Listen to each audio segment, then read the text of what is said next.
Asking me actually? Yeah. Not that like it really matters. I'm just gonna pick up like how Ashkenazi started. I feel like the Khazars kind of just fizzle out in the 10th century. They do. Yeah. I think the Mongols kill them. I think by like 1100s they're completely dones. But that's my thing was just like the Khazars, like where they were at, and then the next stage was to talk about the Ashkenazi aspect. Cool. I covered like the general question of whether they had converted to Judaism and whether they had been like just the elites or all of them. We kind of like talked about what the evidence was for why people think that. I kind of like set the stage so then like we could just hit the Ashkenazi bloodline genetics aspect, Babylon bloodline shit. Yeah, so that's like kind of what. Okay, good. That's perfect. So I have some shit. Shout out this guy's website. This dude wrote this book, and he also wrote the book about it's like a 2022 genealogy study about Ashkenazi Jews, and he's had this website up since '95, Khazaria.com. Really? Yeah. This is the dude I'm going to try to get on the pod. That's funny. Does he have an email and stuff you can get? Yeah. I think he'll do it. What does he think, though? Well, this website's great he because thinks they're from Khazaria, obviously. I guess, but he does such a. I don't even really know 100% what his stance is because most of what his site is, he has like collected all the. So instead of what I was doing, where I was like skimming through fucking books every time, he already did it. He has all the people's references already listed. So he's got like all the old historians like al-Masudi and shit, like what they said, and then he's got all the modern like interpretations of what shit is, and he just has them grouped into like for and against basically. Yeah. So you can see like everyone's different interpretation and stances and stuff, and like make an informed decision for yourself. So this guy's website was very nice. Yeah, it does seem nice. But all right. So I have like the mainstream history thinks like Ashkenazi started, and then I have like the alternative, which I assume is what this guy is on.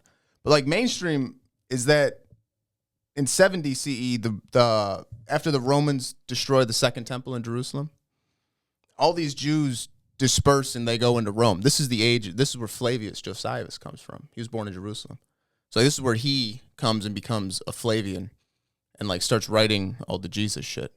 With Josephus? Yeah. The Josephus or Josephus? I don't know. Okay. I've heard Josephus, and then I've heard both. But this is like his era. I like to white up the names. Yeah.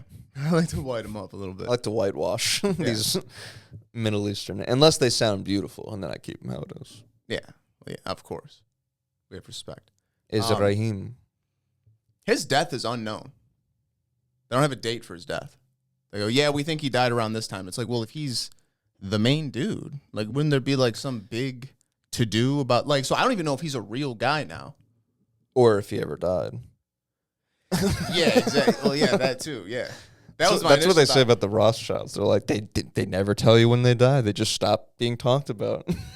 And then the one guy clearly died. Yeah, I didn't even bother looking at him. Like, I'm positive this dude will have like a death date. That latest guy just died. The main one that looks like a fucking lizard. Yeah. Yeah, I don't know his name. I can't wait. Did I tell you this guy's going to send me a document? You did tell me that. I'm excited. Or your books. Well, that too. In the mail, books. But this dude's going to email me a document. Like a sealed file? He goes, I have a document. You might find it interesting. You might not. If you want to give me your email, I'll send it your way. I said, it's child porn. You've been compromised. You now have to do whatever we tell you to do. Your computer's been riddled with child porn. You go, joke's on you, asshole. I've had child porn on my computer this whole time. In an event, I thought of everything. I have every contingency mapped out. You can't hurt me. Your house explodes. Yeah. No. Oh, I get in real turbulent thinking as far as that. What, being compromised? Not now. You get to a point. What if you get popular? Like if we got popular and then I also someone have was... a lot of thoughts about like people. You? I go, where does this all end? See, I think this ends with us dying. That's what I'm saying. So then at that point, about that. I'm talking about basically some way, shape, I don't think form. you could say that. You can't say that. And that's going to have to get bleeped. I am going to have to bleep that. But I'm editing, so I'll be leaving it in. well, that's not very cool. The Bushes and the Kennedys funded Hitler. Isn't that crazy? Less specifically, the Jews. Yeah. And the bankers. Speaking of Jews, they flood into Rome. They established communities in Italy, Gaul, and the Rhine area. This is like the border of like Germany and like France and all that area, Belgium. This area is it's just Rome at this point. What they don't tell you is that it's fucking 200 to 300 people, right, in this area. This is who like started the whole thing.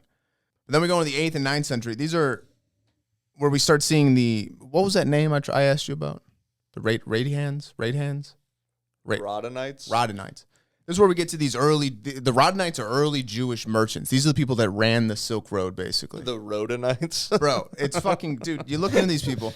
It's hard to find like the origin of where they fucking came from. These could be the elite people. Like, I'm really not 100% sure. It's fucked up because essentially what we think, right, is that there's like a group of people and then we have to keep mislabeling them because they keep hiding in peoples. So we keep saying Jews and this and that. It's like, but it's just this like they're not even Jews. There's just this little bloodline that's like, oh, we'll be Jewish for a while, we'll be this for a while, like whatever we can. They're like a fucking they're like in Space Jam, how the aliens like go inside the best player, like whoever's the best player they can get in. Yeah.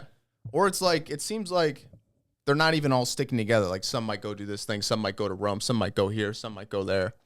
Very coordinated effort. Strategic. It's like the Rothschilds sending their sons to the different places. But it's very planned. Like this is like it lines up to where shit, like it seems very like scheming. Yeah, scheming. Conniving. But these Radenites traveled across Europe. They were these this is where they say the Ashkenazi like started. This is the mainstream. This is mainstream, yeah. These Jewish families settled in the Rhine region, in like Germany and France. Then we get to the 10th and 11th century. This is where they start saying you see like Ashkenazi culture, which is like Yiddish, right? Right. Okay. There's like Germany, Poland. Their big thing is that it's because Yiddish has that dramatic base, right? So like that can be from the Rhine region. That like, I believe that's Western Germany, right? The 10th and 11th century, this is around the time of the fall of Khazaria. So these people are already migrating into this area regardless. There's no documented evidence of Yiddish at this time. I couldn't find anything for like in the 10th and 11th century. There's a document from the 12th century, but there isn't anything from the 11th century. But 10th. Also, like when you say a document, like there's no like written. But Yiddish isn't written, right? So when it's like there's no reference to like reference to people talking about it. Yes. Yeah. So just before people say like they wouldn't have a document in Yiddish, it's like what we're saying, like a reference. No one's saying like there's this weird new talk going there's this around. Weird new language. Yeah, it's pretty cool. They got these fun words. Larry David says funny stuff. Yeah. We then go to the 12th and 15th century where like Western persecution pushes these Ashkenazi people into like Poland, Lithuania, Russia. And then that's where like, that's the mainstream on where the Ashkenazi people started, from like this Rhine region with like these 200-300 people. You then get to like what I think this guy's on is or what we think this guy's on is like 740, that King Bullion we talked about, converts Khazaria to Judaism along with like the Khazar elites, right? So remember, or potentially just elites. We don't totally know. That's right? That's what we were talking about. Yeah. So they because a lot of the people in Khazaria that were Jews could have just been again the refugees. Heard that there's a Jewish country or empire or whatever the fuck. They just come there because getting persecuted in other places. So it could have been And I also just the elites got converted. And I started thinking like, because it said that the kings, obviously the elites, and then like mainly in like the city centers is where like the Judaism kind of took off. And it's like, I started thinking if your king and all your city heads or whatever, if they're all converting to one thing, you're probably going to follow them at this point, because it's probably, this is a time when it's either like, because Khazaria is set up between Christians and Muslims. So if you run into either of them, they're probably like, I'm going to fucking kill you if you don't. Like, what are you? And it's like, well, I'm a Jew. I'm neutral. Like, yeah, it worked out good for them. Yeah, I'm a Jew. I'm neutral. And people also seem,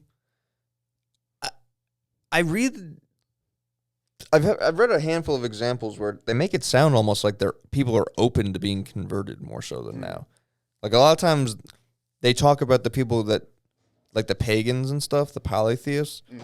People will just walk up to them and be like, our God is pretty sweet. And they just seem to be like, all right, we'll give it a whirl. You know, like, I don't know if that's, misrepresenting. This is one of the issues with like the mainstream thing I was reading. I think that's from that, who's the guy that made that 13th tribe book? Arthur Coastal. He says, with the First Crusade, that went through, I guess, that Gaul region, that Rhine area. And a lot of those people died. So a lot of those people were just fucking killed off, apparently. And a lot of them, like, killed them, like, they would rather die than convert. So they were like, oh, fucking kill me. That's why I always think it seems like you'd think they would be as hard up about their religion the way everyone else is hard up about Christianity and Islam and stuff. But all the elites and this, like, the kind of like urban city centers, they all convert to Judaism. It seems like they kind of left the farmers and like the people of the land, because it's like, we don't really need you to convert because you're not going to get fucked with, because you're just making food. You're making us food. So and like all the warriors and stuff. It's like, bro, you guys are day to day. Who gives a fuck? Yeah, it doesn't really matter. So now we get to like the 10th century, where Khazaria starts kind of collapsing under pressure from the Rus, which is like, I guess, the Norse people. And then become also Russia and Ukraine people. Yeah, exactly. Yeah. Or like, I guess, and like from Sweden and stuff. And then the Steppe. I think it's pronounced steppe. Steppe. That's the I was Mongols. saying steep a bunch, and then I looked at it, and I think it's saying steppe. That's the Mongols. That's like just. I mean, can you imagine getting attacked by the Norse and the Mongols? Two of the scariest. I mean, just the scariest. On Deadliest Warrior, two of the highest ranking. Yeah. They meet up in the middle, and they're like, well, who could torture him the best? Yeah. Yeah. We tie him to horses. What do you guys do? Oh, we just butt fuck them. So then in the 10th and 12th century, surviving Khazars kind of migrate into Eastern Europe, kind of Ukraine, Poland, Russia area. By the 12th and 13th century, these Khazarian Jews form kind of like the Ashkenazi population, intermixing with like the smaller like Jewish sects, which kind of seems like this is where the mainstream and the alternate, like the conspiracy route kind of merge. Because it's like, yeah, the Radonites probably did have, like, yeah, there were settlements in the Gaul area, and there were settlements probably in like over here in the Rhine region, but you only have you don't have many people. The population in Khazaria was like 500,000 to damn near 1 million, they said.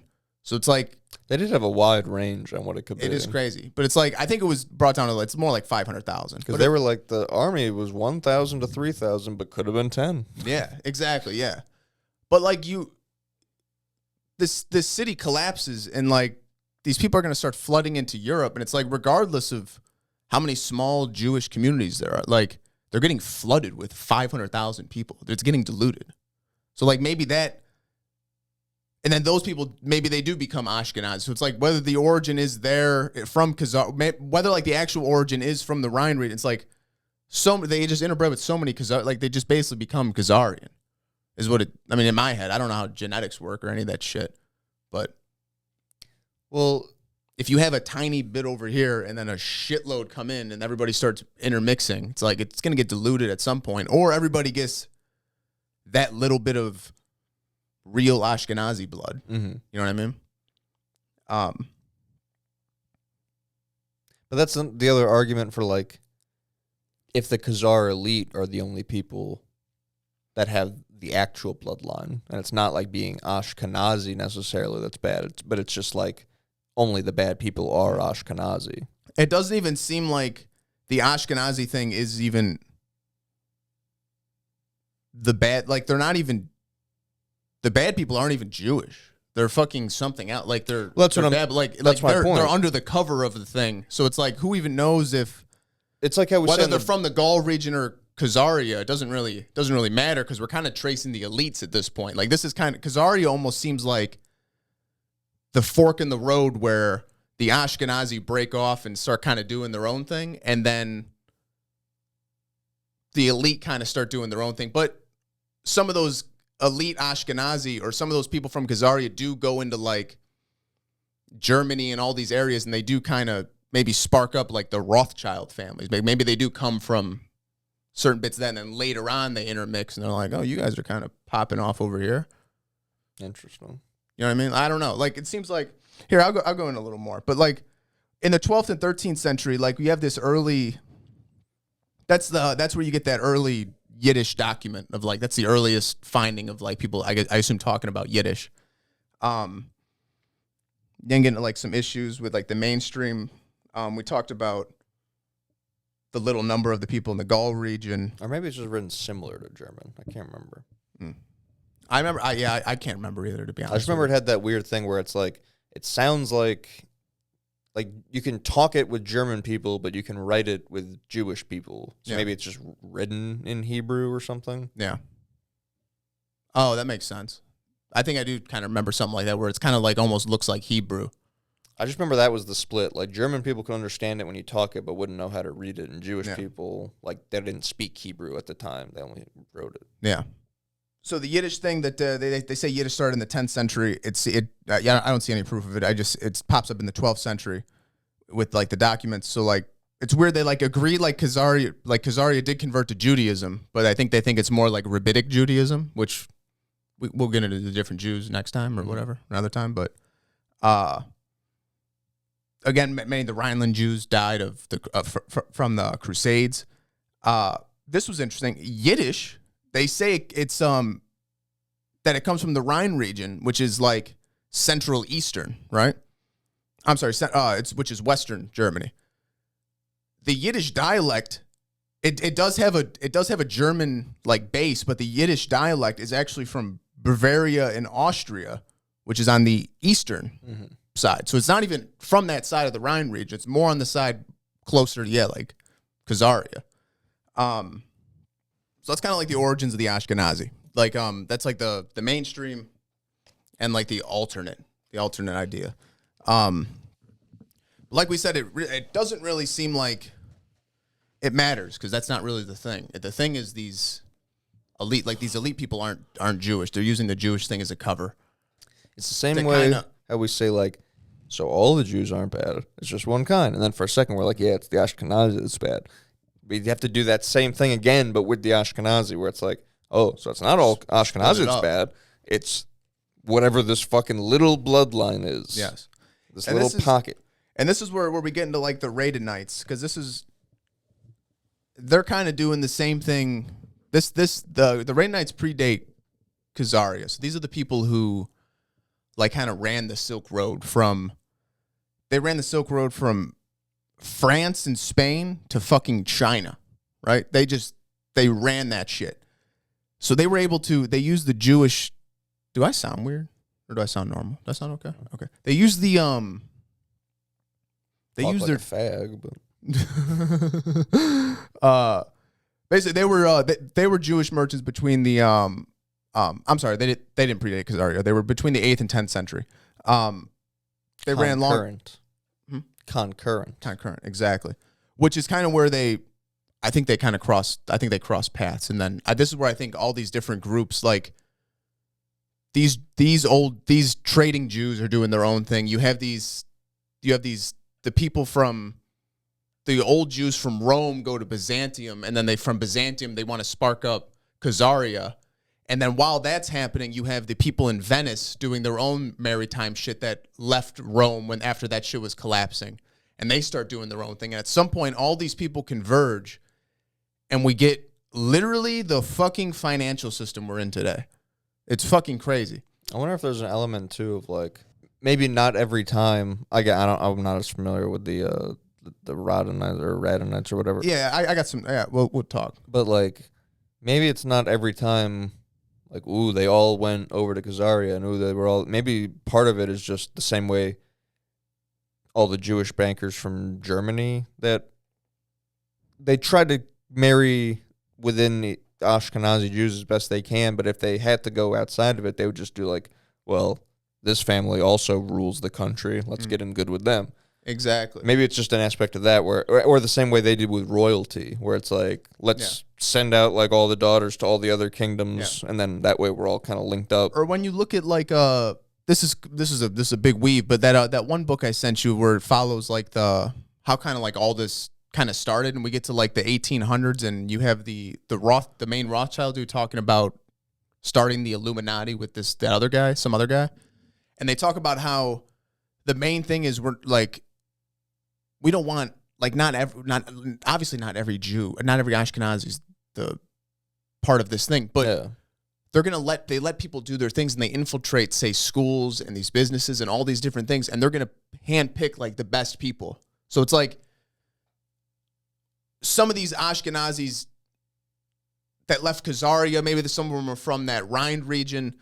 They all start doing their own things. A lot of them get into banking, or a lot of them get into other shit. Some of them might be fucking craftsmen. Who the fuck knows? But like, at some point, the Rothschilds start their like minting operation or whatever, their like counting business, and they start doing good. Selling abacuses. They start doing good. They start getting on the map, and now these elite people go, check them out. Let's get them on the team. So you think that the Rothschilds aren't descended from them, that they got I think they got collected? I think that mixed in. Interesting. I think it does make sense because it's what that one guy. It's like that one guy in that one podcast. The Rockefellers were Rothschilds. The Rothschilds were Orsini, and then those Orsini were from those Babylonian people. Like this, like or like those. So are, you're saying when he says that, he means like they interbreed and they change their names, because you can only. A family can only, like the one chick in that other podcast said, a family can only be like together for like 200 years and they fucking die out. They get infertile because they're trying to keep that bloodline together. So they have other host families. I think this is how like the Bushes and the Windsors get fucking wrapped in, because like at some point, maybe Bush Senior or something met somebody. Now he got wrapped into like these elite family, or no, if they funded Hitler, like maybe beforehand, like I don't fucking know, but like. They glom onto these like host families, and that's how you like continue these bloodlines. So it's like maybe those old like Venetian bloodlines started dying out or something, I think a lot of them did, but like the ones that are left are like, all right, cool, let's bring the fucking Rothschilds in. So when he says like that they changed their name, it's not a matter of like changing our name the way that the Freemasons and like Rosicrucians changed their name to throw it off the scent. Yeah. They just fucked a new family and let them. Orsinis are going to disappear. I think Pepe Orsini is the last dude. The rest of them live like on the East Coast. And I don't even think they fucking do anything. Yeah, you know what I mean? I don't fucking know. I have no idea. But like, but it makes sense when I'm doing my family tree of all these people.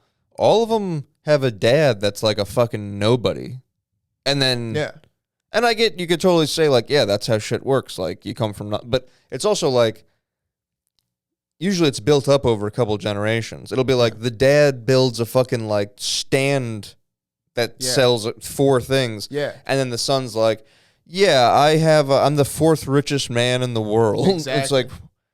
All right. And it's like, because... Did you get to a certain point on your own, and then someone came along and was like, oh, you got a good head on your shoulders. How about you fuck my daughter to get, my seed back in the mix? I can train that kid while you run this business. Exactly. And another thing of what it seems like they're doing, and we'll get to once we get to Venice, is that, like, the way these people's money work is that, like, the Rothschilds gained all this money, right, on their own, maybe. You have these Venetian... noble families. Now they're like, oh, let's combine our, like, let's intermarry, right? Cool. We'll marry each other. And now you put your money in our fucking tax haven over here in Venice. Mm-hmm. And now our wealth is even more. Like we're trillions now. Like who the fuck knows? But I think that's like, it's just like they're just combining wealth. And then you get to a point where it's like money's not even a thing anymore. You do whatever the fuck you want. I don't know. But the Radenites, again, pretty sure they're Iranian. Their name refers to the land of Radin, which is in Iraq. Could also come from land of Radin. Radhan. Radin, right? I mean, I would say Radin, like Mortal Kombat. Radan. That's in Iraq. Could also come from the city of Ray, which is in Iran. That lady in that podcast says these Iranians are who kind of like went into Venice and started these like noble families. Again, we talked about they used their Jewishness as kind of like a cloak to the Christians trusted them because they weren't Muslim. Muslims trusted them because they weren't Christian. So they can kind of just flow from France to China. China's doing, which they don't even bring up China, but China's doing their own fucking thing. It's a good spot to be. Again, like, you're thinking strategically. It's not like they pick it because it's like, oh, it's a beautiful religion. It's like, yeah, it's the one that spawned these two. So neither one can be like, yours is well, it's not totally bullshit because I like the first half because I also... It's neutral, yeah. No one can really, like, talk shit on it all the way. Yeah, exactly. They just believe extra stuff on top of them. Exactly. Yeah, it's just like extra shit where they're like, whoa, you can believe whatever you want. Yeah. Hey, do you want to buy the silk? We all agree. Do you want to buy the silk? Abraham, Moses, these are all people we can talk about. What are we fighting about? Guys. What are we doing? Keep Jesus and Muhammad, that's fine. Keep them. Keep them in your own book. You guys seem like you're fighting a mighty war about it. Must be very important. And you guys should kill each other. You guys should buy swords from me. And they sell them. Do you want to hear what they trade? Silk, spices, perfumes, furs, honey, wax, swords and weapons, and slaves. Well, that was like the thing with the Khazars. That was like the only thing they sold. They traded everything else, but then they were like, "Oh, we homegrown slaves. We got people. We can slang slaves. You need fucking people. You need bodies. We got you." Yeah, these people controlled the Silk Road basically. They disappear in the 10th century, right? Around the time of like Khazaria, they kind of like collapse together. This is due to like instability of like trade routes. You have the collapse of the Tang dynasty in China, which is like their golden age of trade, apparently. And plus, it's got to be like just a hot potato, whoever's controlling that thing. Like 100%. Everyone's the Mongols come through and they're like, seems like the Rus, like the Mongols. That's good business for us to control. Exactly. No, exactly. But then the main thing is you have the rise of these Italian city-states like Venice and Genoa. Genoa. Genoa. I don't know. I don't know if we should talk about Venice or if we should just go into the. All right, I'm gonna try to piece this together. So this is just from researching all this for like the past week. Like this is kind of like this is where my head's at. Like this is kind of what it seems like. It seems like as like Rome fell, right? West Rome, the power structure kind of moved over to Constantinople and Byzantium. We talked about that.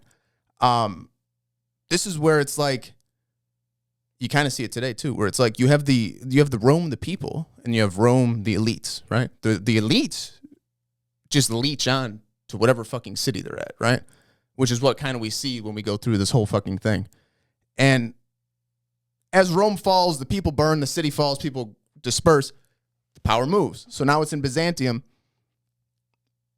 Byzantium's a Christian state because it's the east side of the Holy Roman Empire. They need a buffer zone between them and the Arabs, right? So they're gonna push for Khazaria, right? They're gonna push for Khazaria to go Jewish. They're gonna push for to help them out. The Radenites also maybe want like some sort of home base. They also see that as like it's a choke point, right, between the Muslim what do they call that, caliphate and the Byzantine Empire. So it seems like they kind of like sparked up Khazaria, but the Byzantine needed that military buffer between them and the Arabs, as well as they needed like financial middlemen for their money. That's why they used the Radenites, right? Because they can kind of just move freely, and doesn't really seem like anybody's really tracking them or like where their money's at. The Radenites give Khazaria access to the trade routes in exchange for seems like their conversion. the Byzantians intermarry with Khazars. I guess Emperor Justine II marries a Khazarian prince. Yeah, I've seen that. Yeah, and then Khazaria converts over to Judaism. Fast forward, we get to like the 10th century. Khazaria starts to collapse, right? I guess before that, right? This is where we're going to Venice. So before that, the 10th century, Khazaria and these Radonites, they kind of disappear. They start to collapse, right? In like the 5th and 9th century, after the Western Roman Empire collapsed and like the elite went to Byzantium, other people like left and they went over and they were escaping the Goths and the Huns apparently, and they went over to like the Venetian lagoons, and they used the waters as like a defense mechanism, I guess. So they like started shit over there, and from there at some point some elites came over from Rome, and they started like the first like noble families over there, I guess. And you know what they call the ruler of Venice? The Doge. Look up the Doge hat. Look at that fucking thing. Scroll down. That's like not quite the same, but it's like that one type of hat that they say like the Egypt? No, it's like PHYRIGAN or something. Figurin. You see it in like paintings. Like there'll be a guy with that hat. Okay. That's funny. It's kind of like this. Odd. Little odd. Hiding in a long skull. Yeah, so Venice kind of sparks up in the... What a shitty way to hide it. Like the Pope hat makes more sense where it's the whole thing. And it's like, oh, it's just a big hat. No, this is like a fitted hat just to hide the lump. So during the 5th and 9th century, Rome split, elite go to Byzantium. Venice and all these like maritime states start kind of sparking up, right? They're not really doing much. They're just kind of like chilling over there. By the 9th and 11th century, between those two areas, like the 10th century Khazaria and those Radonite traders, they kind of start disappearing. Khazaria collapses. This is where I think we kind of see like the split between the Ashkenazi people. Like you see, like with Rome, you have the Khazaria, the people, which are now all Jews, and you have Khazaria, the elite. The elite do their own thing and move over to the now flourishing Venice that is now popping up with like trade because they have access to I think it's the Baltic Sea or the Caspian. It's something. They have access to all the trade networks in the sea. The Jewish people go and merge into Europe, right? And they start doing their own thing. The Radonites and the elites go over to Venice, and Venice is now doing this whole thing where in the 9th and 10th century, they're now like a maritime republic. So they're allies with Byzantium. They Venetian nobles become like merchants and bankers over there now. So like they start flourishing. Wealthy merchant families begin pooling their money for like joint shipping ventures. This is like the start of like trust funds and stuff like that. So this shit gets kind of deep. I'm not like super, it's like weird like money shit, but like this could be its whole fucking episode. This is like the start of like maritime law, basically, like the Charles shit of like Admiralty maritime law. So in like feudal Europe, wealth is tied to like the land, right? So like you have cattle, you have land, you have castles, you have this shit. And that like you could see it. It's all right there. In Venice, you understand its value. Yes. In Venice, there's no fucking land. Like it's everything's on marshes. Everybody's got shit on boats. So everybody's wealth is in cargoes and fleets and like overseas ports and cargo rights and like stocks in like shipping and shit like that because your fortune or whatever could be lost in a shipwreck, and you could be like it goes under like different pirates, exactly. They literally say that. It goes under like different laws now, I guess, because a castle, you're not going to lose, like it gets sacked, but you still own the fucking land in the castle. Like my ship sinks, like I'm fucked. So these like the scam that is insurance hasn't been made yet. Yeah, exactly. So they need like new financial tools to like spread the risk and like protect their like inheritance so these families could stay rich, right? So these Venetian these Venetian nobles would pool their money to outfit like a shipping convoy. So like all these nobles would be like, all right, we'll get a little money from you, we'll get a little money from you, we'll get a little money from you, and we'll all pool it into this one thing. And that one thing is now managed by one person. So it's managed by a trustee, right? This is the person who like manages the money. All the other people, all these other nobles are now beneficiaries to this trust, right? So all this trust, all this money is in this trust that these beneficiaries and the like the lines and the family heirs, they get income from it and they get benefits from that because they get paid out, right? The property itself can't be sold off. It can't be divided. It can't be taxed like normal property because nobody knows what the fuck it is because it's all just pooled money in these trusts, I guess. And no one technically owns it.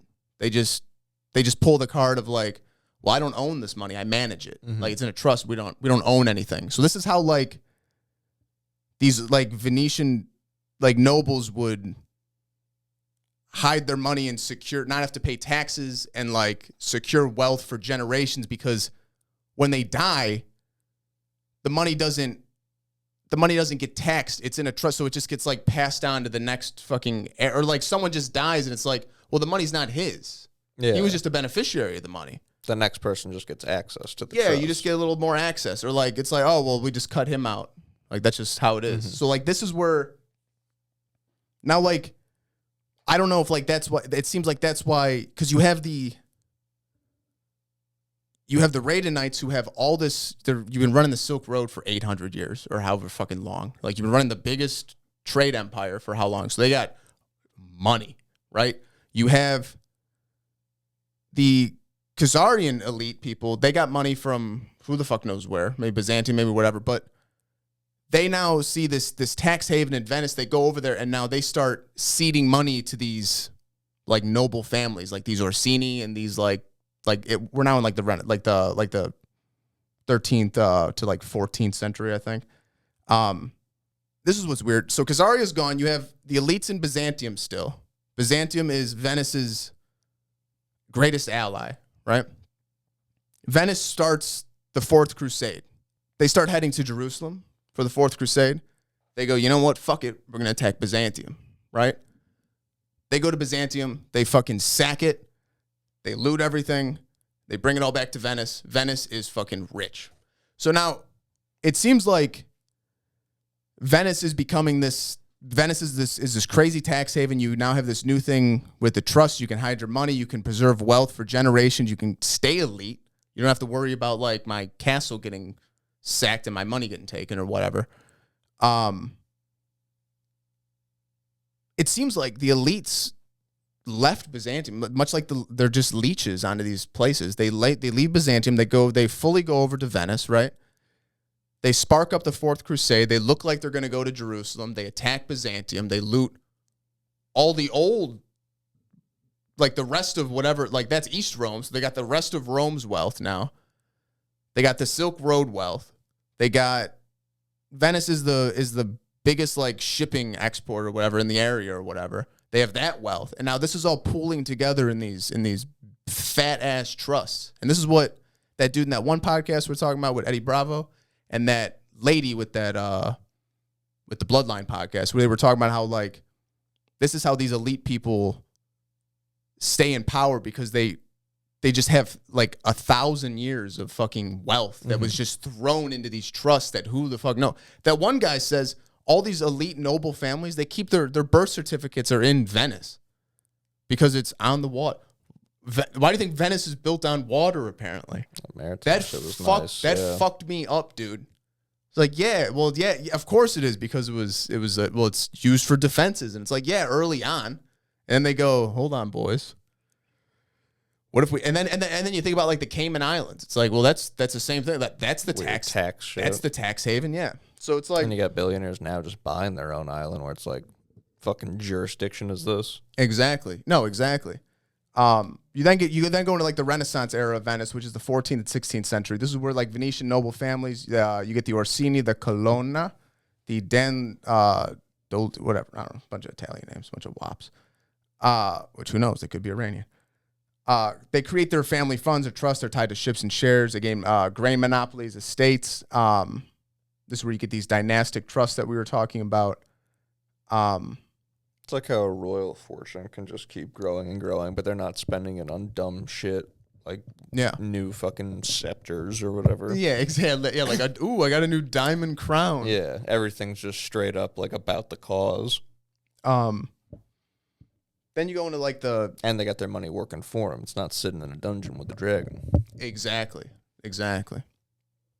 They want you to keep your money in the dungeon of the dragon because then they come and take it. And then every time you put your money in their dungeon, they get to write a little piece of paper, and then they go use that paper as your money. And you come looking for your money, and they go, ooh, you can't have all of it right now. You go, what do you mean? Well, we don't have it on hand. Interesting. So Venice becomes this thriving empire, obviously. This coincides with the collapse of the Khazars and the Radanites. So they got access to the Radanite trade system. They get access to Khazarian wealth or Khazarian elites or whatever, however that worked. Fourth Crusade, Venice takes out Byzantium. They don't take them out. They pretty much sack them. They get taken out by like Mongols or whoever the fuck, the barbarians. They get even more wealth. They start up these trusts that we talked about. Venice then starts to fade away, and the Black Nobility, like, power base, like, migrates over to, like, Northern Europe, right? This is in the 1600s. We had to look more into this. I think if we pick up, we would, like, pick up kind of from, like, this area when, like, Venice kind of fades away. But, like, this is just, like, a little teaser. It seems like once Venice kind of fades away, the Black Nobility migrates to Northern Europe in like the 1600s. They see the Lombard bankers, which is in Italy. They got canned for usury, of course. The Dutch East India Company, that's a big one out of Amsterdam. And then the City of London, Bank of London, all that stuff. I was reading the Amsterdam Jews are the ones that pushed for the City of London. Mm.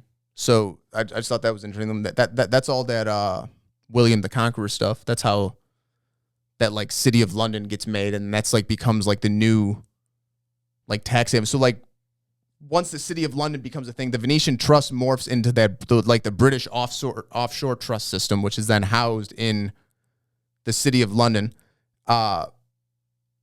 This is now when those Venetian black nobility families kind of intermarry with banking dynasties like the Rothschilds and other bankers. And then, these offshore trusts kind of basically like hedge funds and tax havens. All the things that we use today are the exact same blueprint from this Venetian black nobility, like maritime law. Like, Charles is fucking right, dude. It's fucked up. Dude, so many people have been right. It just doesn't matter. It's crazy, man. I watched so many videos of dudes in like the 70s. I read books from people fucking 100 years ago. They're like, yeah, shit's fucked. And I can tell you for these exact reasons. Yeah, dude. And like... deaf ears. But like, you see what I mean with like it seems like there's a... like with the Ashkenazi thing in Khazaria, like it seems like that's kind of like the split where like you kind of get the Ashkenazi, like the Jewish people. This is almost where like, I don't know, it's hard for me to explain with words. I could think of it, I can't fucking talk it. But like, it seems like this is where almost the Jewish, they were kind of always using the Jewish cloak, but like this is where like you start getting the other Jewish families in like, maybe like this, why they like how like, oh, they control the media, they control this, they do the banking, they do this. It's like, well, because all of these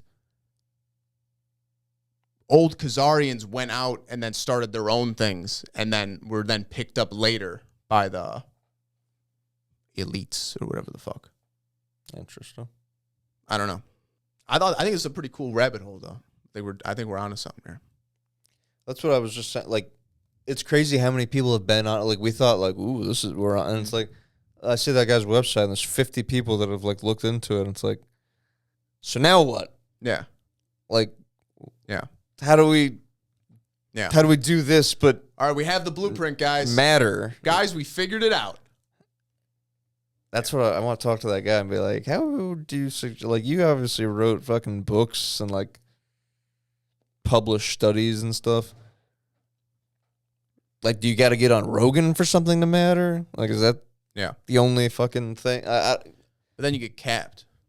Well, you know what I heard? If you're on Rogan, you might be allowed to be, though, because Rogan himself might be. Well, remember that dude that was on Rogan that told him his bank number? That, like, the mentalist guy, Ozzy dude, Perlman. I saw some fucking thing online that was like, yeah.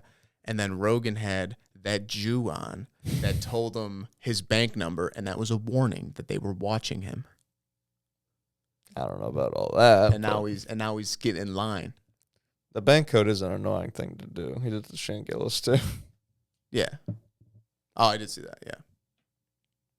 Well, Shane Gillis is an asset. His father went dad to school. The director of the CIA. That's fucking weird. It is fucking weird. It is weird. But you're not of the school of thought that, like, whatever the bloodline, and next week we should do the every type of Jew. I started it. Okay. I have it. Yeah, I started. That'll be a good thing for me because I can handle that. I'll have a PowerPoint. No, this one's easy. Because it's just a book report. That one's there. Yeah. An easy book report. This is a book report too, but I can't read. I can handle this one. So but no,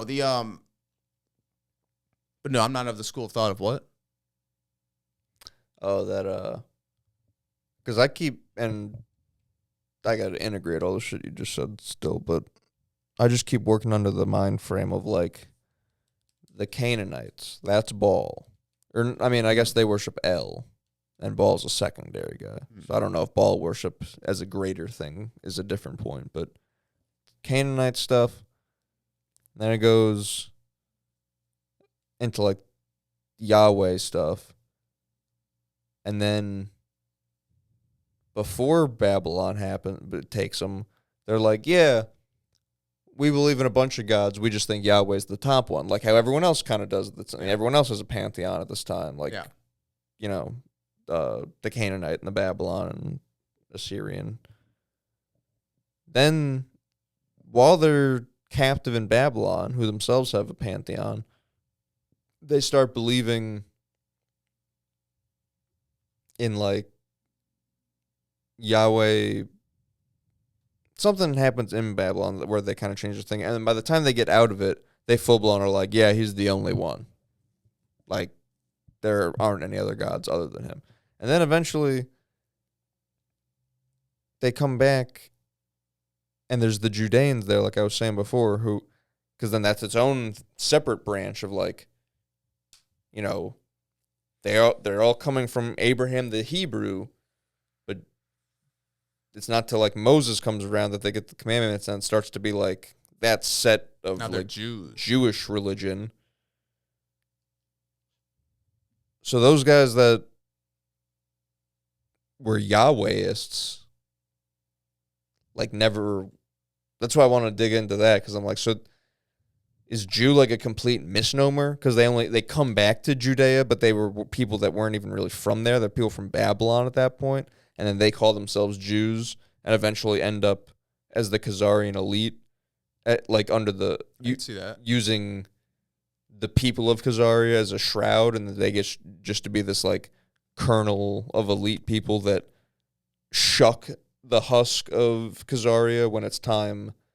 When the empire's falling, and then they go, and they either go to the Rhine, or they go to Venice, or they go to other, the eastern side of Germany near Poland and Austria and that shit. I do like what you were saying, though, about maybe they don't go directly, like, because it's hard to find anything about the Rothschilds and stuff past like 1500. So it would make more, because that was what was annoying me about the dude saying like, "Ooh, they're Orsini," and I'm like, well, I feel like I'd be able to connect the dots on that, and I can't. So it would make more sense that the Orsini just come across them and like at just one juncture, two people fuck, and now they're linked. Yeah. And now there's a separate branch, and it's not just like they descend all the way down and then just name swap. Well, that's what that lady was talking about in that podcast with the Orsini, where she was like, all of these, and I'm going to fuck it up, but like, I think it was the Habsburg Empire. There was like one group of all of them that had like real red hair or something. And then at some point you get the first Orsini Pope, and he's like a full-blown redhead and looks like these like elite people. And it's like, oh, was that the link now? That's where Orsini started? Is that the link? Or I don't know. Like, just like, yeah, like when do they always start out being like when the Rothschilds were starting that banking thing in Germany? Did they know they were gonna? Did they always have backing from the Venetian nobility, or was it like? So I mean, like, were you good to a point where they recognize you, or did they scout you earlier than that, where they just back you to be able to do it at all? I feel like it's we got all these people on the same belief system, so we can kind of. We got all these. Maybe it's this. Maybe we got all like these. The opposite of the Tower of Babel. Yeah, where it's like we got all these people on the same belief system, right? So now they're this sect of Jews that we can, in a way, track. We could just see what kind of Jew they are, right? So like, they let. Why would you try? Another guy had that idea. Yeah, exactly. Why would you put all your eggs in one basket for like a family and hope that they get big? Like maybe there's a smarter family out there that would be better at it. So like maybe they saw what was happening in Khazaria. They saw like the elites doing their own thing. Now all these people go out and like some farmer's not going to go start the banking thing. It's probably the dude who was like next up in line in Khazaria to be an elite or go do some shit. And then it collapses and he has to go to this new land. And he's like, oh, well, I'll just fucking start it here. Like I'll start doing my shit here. And then that first Rothschild starts that. The next dude takes over, has all of his sons. They start branching out. By that time, Venice is collapsing. The city of London's picking up. They have the banking dynasty fucking made with the 5 kids. Now that's the best option for these elites in Venice or wherever the fuck they're from with that Canaanite bloodline or whatever. And they're like, hey, these guys are set up for success. Let's get them in. And there's someone that has, you're not like as pure, but you're pure enough to get mixed with because we got to mix with someone else. We know where you came from. Yeah, we know where you came from. Yeah. Or maybe it's the other thing where like those Radanites are those Radanites that could be Iranian or whatever. Maybe those are the elite type people. Like those are the people that were running the Silk Road. Those are the people that seemed like originally using the Jewish thing as a cloak to kind of move freely in between these countries. Like maybe those were the first ones that were on that. And then because they're going to be trading through Rome. So they're going to have connections in Rome. They're going to have connections everywhere. And it's the same thing how people talk about here, like how some Jews change their name when they go into show business and stuff. Because it's like, oh, yeah, maybe the same way it's good to present as a Jew at one point in history. At this point in history, it's like, ooh, I don't want to seem like a Jew because then people are going to be like, ooh, Jews in Hollywood. So it's like, let me come across like I'm just one of the Goyim, and then they'll accept me better. Yeah. Or like we said, I just picked it up in, we're kind of starting off in Rome. Like if we go back to Babylon, maybe we find something where, and obviously it's who the fuck knows. We're not going to be able to find shit probably for like the ruling elite of Babylon. But maybe there is a particular group of people that are these people, and if they're not huddled together all doing the same thing in like a linear, line is the way I'm like thinking or we're thinking. Maybe, they did split off. Some of them became those Radhanite Jews. Some of them went over to, like, stayed in Rome and worked their way up and, like, became the Roman elite, went over to Byzantium, and then some of those Jews did end up in Venice or some of those elite did end up in Venice and were the first like doges or whatever. Because that's the fucked up thing is like there's 50 types of Jews. They'll show you like Mountain Jew, Iranian Jew, Syrian Jew, da da da da da, and you're thinking like, oh, are each one of these like a branch of like what we're talking about? But then we're gonna go into it next week. It's not Jews. It's whatever this fucking group is, and it has used Judaism the longest as its cover. And you know what's really funny? A lot of people are going to call us anti-Semite. We're trying to get them off the Jews.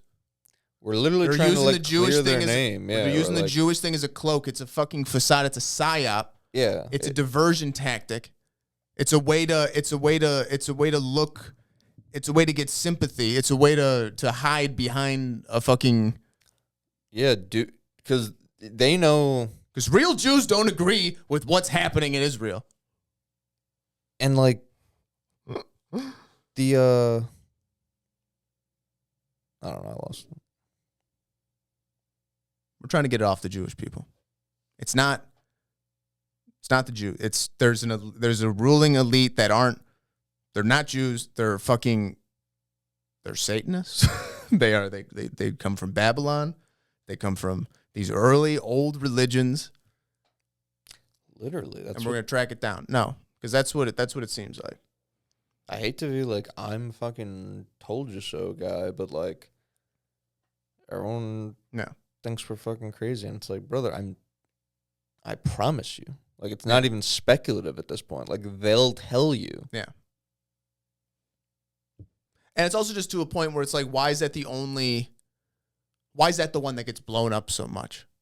Like, why is anti-Semitism thing that gets blown up? Like, why is the Holocaust thing that gets blown up so much? It's like, yo, like 90 million people died in Cambodia. However many fucking that Pol Pot dude killed. It's like, nobody talks about that. I barely fucking know anything about it. No. I couldn't even tell you what year that happened. Why would we know 6 million Jews died, but I couldn't tell you how many Americans died? Why would that ever be the version of history? So it's like, it's odd when you're making, if they would chill out with it and just fucking let things happen, it probably you wouldn't even notice.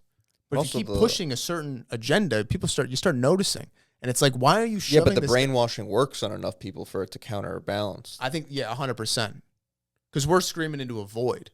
People look at us like we're fucking nuts. It's like we were saying last time with the filters. Like, you don't think that's brainwashing? They're like, I think they're just... It's like, okay, like we're speaking a different language. No. That's what I was going to say about the Holocaust is like, you fund Hitler in doing a Holocaust. You don't care that he kills a bunch of Jews if he does. Or obviously he kills a bunch of them. Who knows? Right? But you're about to hit the fucking nail on the head. They're not Jews. They're not Jews. So what would they care? Exactly. What would they care? Exactly. It's not their people dying. Exactly. It's like, again, the umpteenth way that we're using you guys, go die for us, and then we'll claim the sympathy on your behalf. Yes. Exactly. We'll claim the free country that exactly you guys earned for us in fucking death. Yeah. 100%. They don't give a shit because they're not. It's not that. That's like, no. That's we're using you like we used Byzantium and Rome and all these other places. We're leeching on, and then the second you're done, we're fucking out of here. Did you see? It's like the China thing we were talking about. It goes back to today. They're leeching on us right now today. They're gonna let the West die, and they want to move over to China. I can't believe I found that video right after I was like, fucked. That was a funny thing to say on a podcast. And then it's like, actually, it's not. Yeah. Actually, that's something that'll get you killed because it's true. Yeah. You see that one dude on InfoWars? He said, he tweeted about like how Israel was probably who killed Charlie Kirk. And I guess Netanyahu was like, people should be careful what they say. And...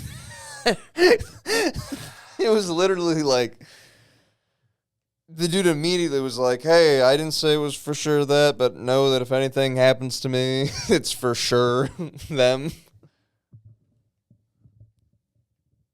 It's disgusting. No. But, well, we're not even going to get into that. I just want to find a god I can pray to that I know isn't evil.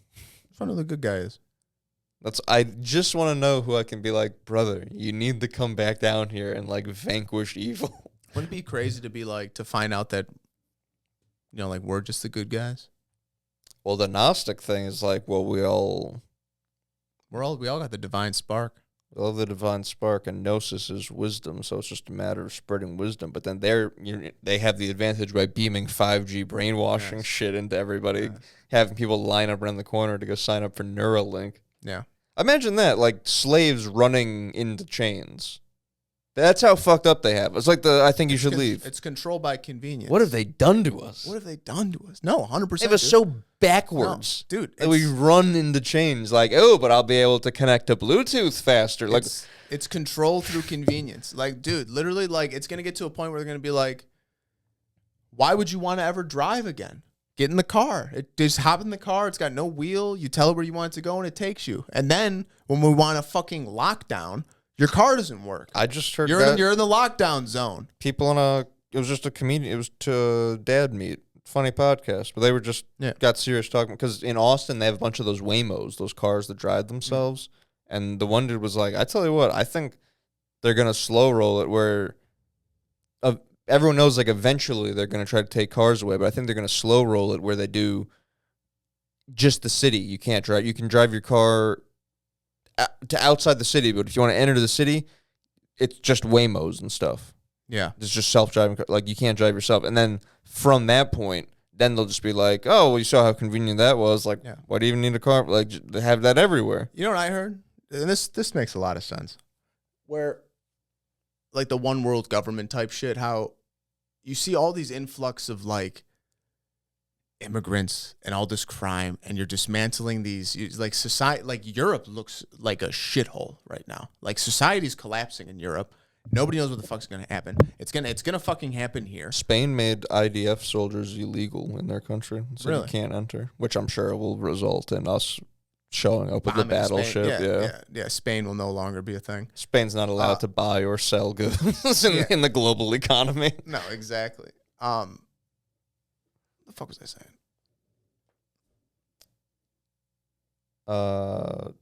You said making something illegal. It seems like everybody's so fucked up with like